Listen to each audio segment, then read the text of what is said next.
Hi and welcome to Talk Camping, our new podcast for our customers and campers alike who love spending time under canvas. I'm James from Camping Travel Store and welcome to the first episode of our new podcast.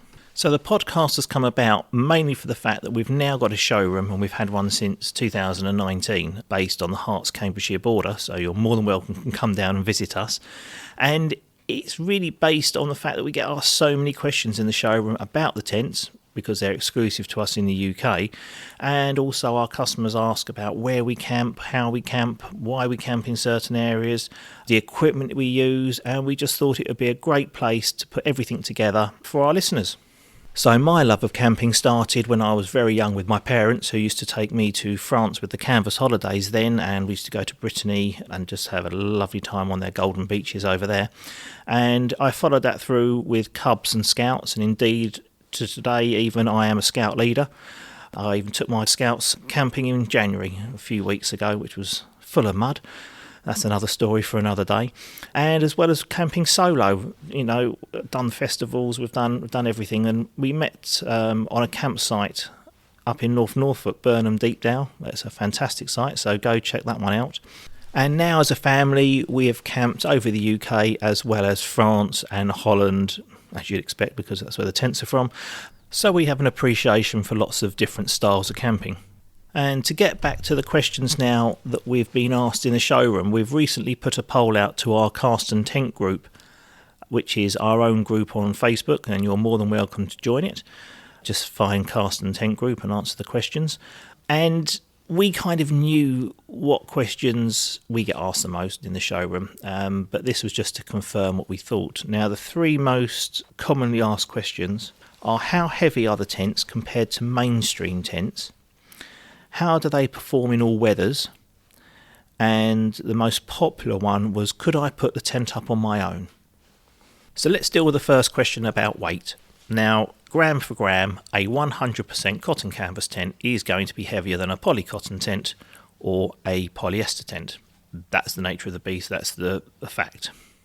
However, the Dutch tent designers, the way they've designed their tents with awnings that zip on, side screens that zip on, means that the actual bulkiness of the tent isn't as big as a mainstream tent. So for example, I've seen some mainstream tents, the weight of them being 50 to 60 kilos. I've even seen some that are up to 80 kilos.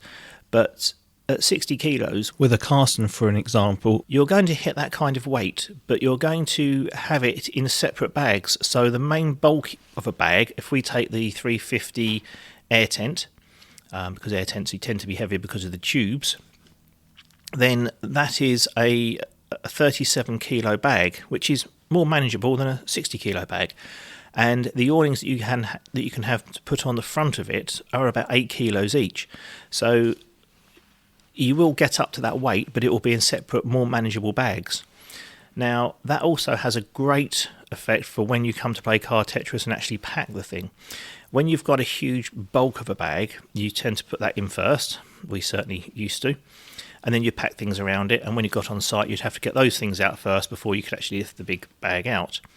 We've found that with the tents, as they've got separate awnings that are more manageable, the bulk of the bag isn't as bulky as a mainstream bag and therefore can sit on top of things and can be got out quite easily first. And the other awning bags can be put up in a roof box, for example, or hidden behind a seat, or just laid on top of something. And it just makes it far easier to pack.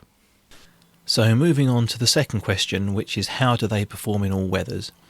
Our ranges of tents that we do at Camping Travel Store have been designed to deal with the worst wind situations you can imagine. The Netherlands is a very flat country and they have severe wind crossing that countryside. These tents are just designed for it. The fittings, the cotton canvas, the structure and the design is all there to buffer the wind. So from our experience in camping in bad weather, if we take the tunnel tents, for example, we've been out in 60 to 70 mile an hour winds without a problem. The high-grade aluminium poles and the cotton canvas with its strength just make you feel so secure inside the tent, let alone the canvas actually deadens the outdoor sounds, so you do feel really, really secure and really snug inside. Indeed, if I quote someone from our cast and tent group when they've been describing their tent to someone and the cotton canvas, and they've said it's noiseless comfort. So that kind of says it all, really. And if we're talking on the league of the air tents, then we've got to look at first the air system. The cast and air system uses a high pressure system, so whereas with a mainstream tent you would pressurise your tubes to around 7 to 11 psi, with a cast and air tent you are straight at 56 psi, which is nearly twice as much as your car tyres, and that can be increased up depending on how severe the wind is. Now, we've personally been out in an 80-mile-an-hour wind. I've been out camping with my son, and we put the tubes up to about 80 psi, just to give you an idea of the difference. And that tent becomes absolutely solid. You know, it doesn't move, it doesn't budge, but also by design on the igloo tents, the cast and air tents, the igloo is a really, really strong shape in its own right. Now, in terms of waterproofness, cotton canvas tents, the equivalent to a hydrostatic head for them is a 40 centimetre column of water, so that's how they're measured. We've been out in terrific downfalls, absolutely unbelievable downfalls when we've been camping, and indeed I think back in 2008 we were camping for 2 weeks and we only had about half a day that wasn't raining, and we were bone dry inside the tents. It's not, you know, they're absolutely superb.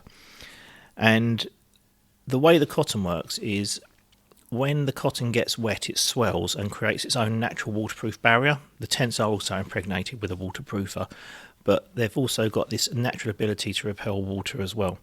And when it contracts, when it dries out and the cotton contracts, that allows the air to just pass through the cotton, and it helps keep the internal temperature of the tent down. And you'll often hear that a cotton tent is warmer in the winter and cooler in the summer, and that's literally why. In the winter, the fibres, it tends to be damp, the fibres swell and retains the heat from inside the tent, whereas in the summer those fibres retract and the heat can dissipate through. Now, our third question is, can I put it up on my own? So this is it's a funny question because it's going to have a lot of factors depending on it. Now, I can put up all the tents on my own. That's not a brag or anything else like that. It's just we're so used to doing it. We're so used to do it, to the design of everything, and it can be done. And in fact, we've got a great video on YouTube with the Opera 2 400, the tunnel tent, pitching that. It's in real time, so it's a little bit boring watching me banging every peg, but we do it in 17 minutes, and you'll just get quicker and quicker from there. Susie can pitch all the tents too. She's made it a point of going out and making sure she can pitch the tents, as camping is for everyone. The only thing she might have a little bit of difficulty with is with some of the larger tents, as we spoke about earlier, is the heaviness of the main tent. But she can manage it.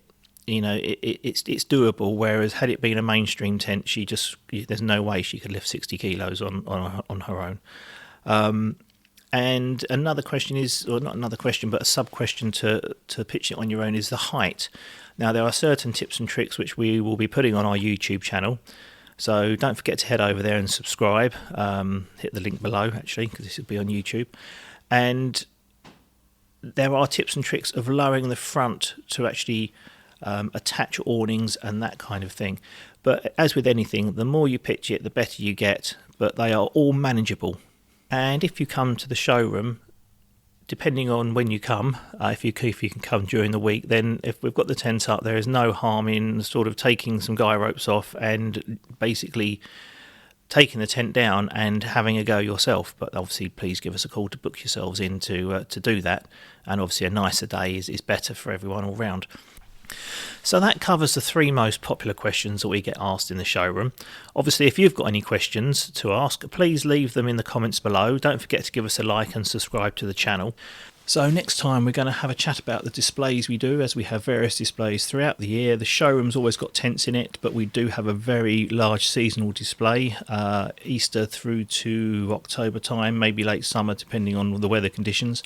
We will also be chatting about the difference between a polyester tent, a polycotton tent and a 100% cotton canvas tent. But yeah, we want to be guided by what you'd like to hear from us as well. So please don't forget to leave a comment and let us know how we did, really. And we look forward to speaking to you next time.